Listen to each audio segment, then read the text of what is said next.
This little MX-5 is my interpretation of a Resto-mod. The brakes, suspension and interior have been overhauled and modernised, the exterior has received a new lick of paint, and under the bonnet lies a much more modern and exotic engine than was fitted from factory. Most of the work was done on my driveway, and while the results far exceed anything I ever dreamed of, my little Mazda will always be a project car that's never more than 90% finished. What's more, the process of building this car was, how do I put it, taxing. 33, I shouldn't be underneath an MX-5. Do I look as filthy as I feel? You're like, Ah, balls. Ow, you piece of shit.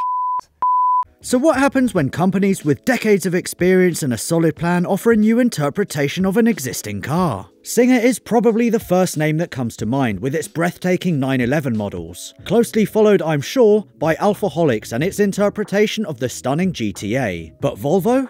That's a new one on me, and yet here we are with the Cyan Racing P1800.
If the name Cyan Racing doesn't ring any bells, then all you really need to know is that this is the new name for Polestar Racing, following Volvo's acquisition of the Polestar brand back in 2015. And while Cyan Racing continues making World Championship winning touring cars and one-off specials like this P1800, Volvo's Polestar brand has done a full 180, concentrating instead on high-end electric performance cars like the wicked-looking Polestar 1 and more family-friendly Polestar 2. Got it?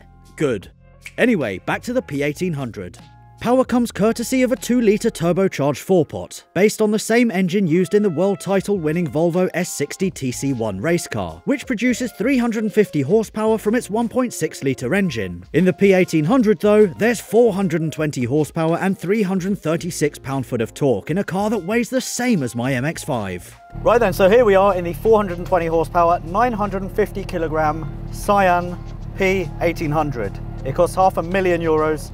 And there's only one in the world currently. We've got a dogleg gearbox, unservoed brakes, no traction control, no ABS, but luckily the sun is out. Oh no, it's 5 degrees and it's very foggy. Let's go and see what that's like, shall we? Jack, are you ready for this? I think so. All right.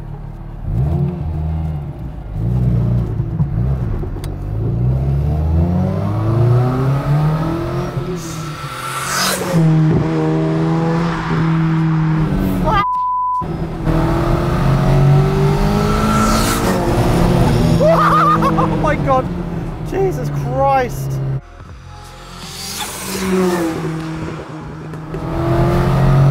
The world is not ready for this car. Also on the list of mods are independent rear suspension to replace the old live axle setup, as well as a limited slip differential that ensures power is distributed between the rear wheels evenly. This is Cyan's version of a Singer 911. It is that special, it is that raw. We've got a dogleg gearbox, which means that first is essentially what second is in your car. And that means that when you're in second, you can get down into third gear really, really quickly. The gearbox feels amazing. Getting it into every gear is just such a satisfying feeling. What else is satisfying is the way the P1800 looks, with sleek lines, big shoulders, chrome accents, and a central exhaust that says, "I'm classy as hell, but don't f with me." It's just, I don't know, I'm almost speechless about this car. It's fast.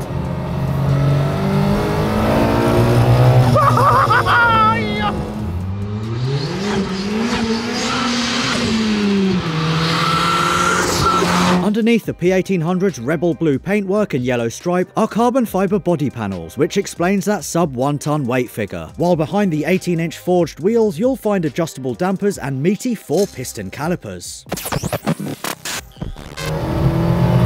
And the braking is super progressive. That is almost foot flat to the floor as hard as I can go. Oh, there we go, got a bit of a lock up there. Oh, I know it's a cliche, I feel so connected, so engaged. Whoa, yeah.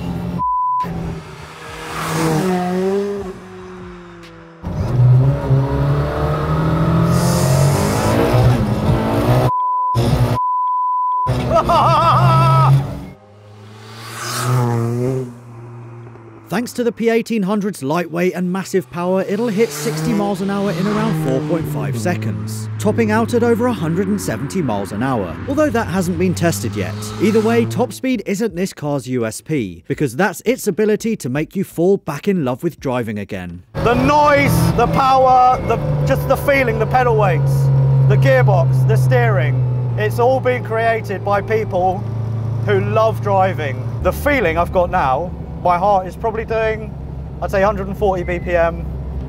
I've got the shakes.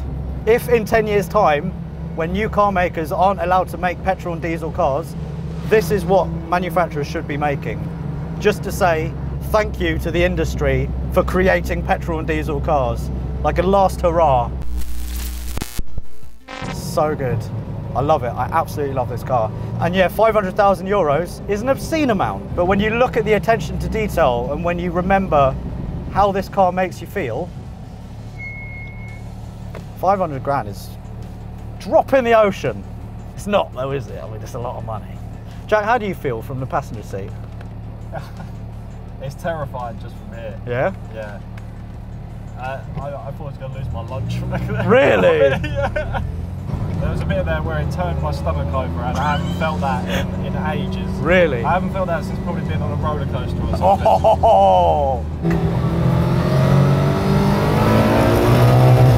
Ah! To the guys at Cyan, if I could give you guys a kiss on the lips, I would. I'm not even allowed to shake your hands because of COVID, but I will never forget this car. It is so special. Oh, the power! Oh, yes, boys! Yes! This is what driving a car is about. Fun. It's about forgetting about stress, pressure, work.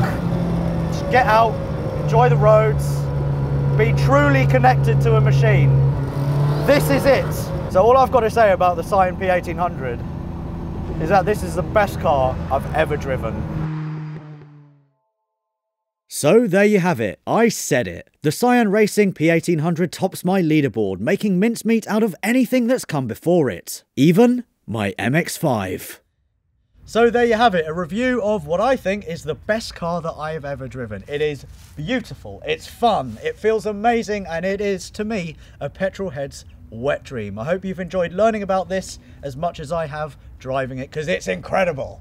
Anyway, if you have enjoyed it, then make sure you subscribe to the channel by clicking on this link, and don't forget to subscribe down there. Have a great week. Bye bye.